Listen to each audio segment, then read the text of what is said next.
Днес ще ви разкажем една история. История за един край, който свързва планината с морето, който свързва древността и наследството на траките със съвремието. Край, който буди във всички нас едно и също чувство на възхита от красотата. Край, който ни кара да мечтаем. Добре дошли в Царево!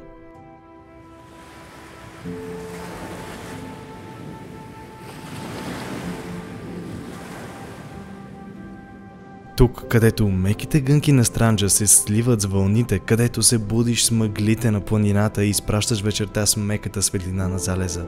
Където плажовете са толкова много, че можеш всеки ден да си почиваш на ново място и пак, и пак, и пак, и така до безкрай.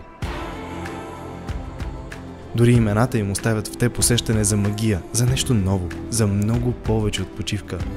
Силистар, Липите, Делфин, Варвара Велека, Нестинарка, Василико, Арапя, Оазис и Корал.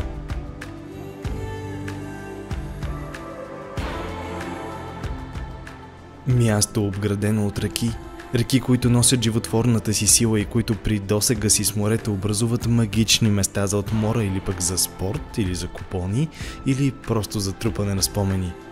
Но и реки, които по-нагоре в планината предлагат скрити бижута, за които ще трябва да се потрудите. И то как?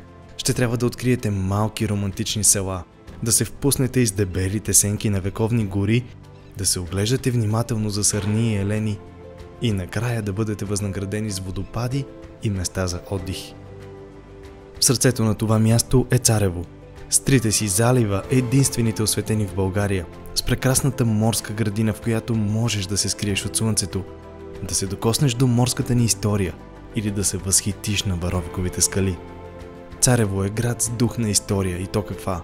Град на древно богатство, което ни прославя из целия свят. Но е град и с дух на модерност, с великолепните си градски пространства, изключителния площад и новата пешеходна улица, с крайречната си зона и усещането за сигурност. Елате в Царево, заради планината и плажовете, заради реките и прохладата. Елате с приятели, елате със семейството или елате сами. Защото тук има място за вас. Така както и в сърцето ви, веднага ще се намери място за Царево.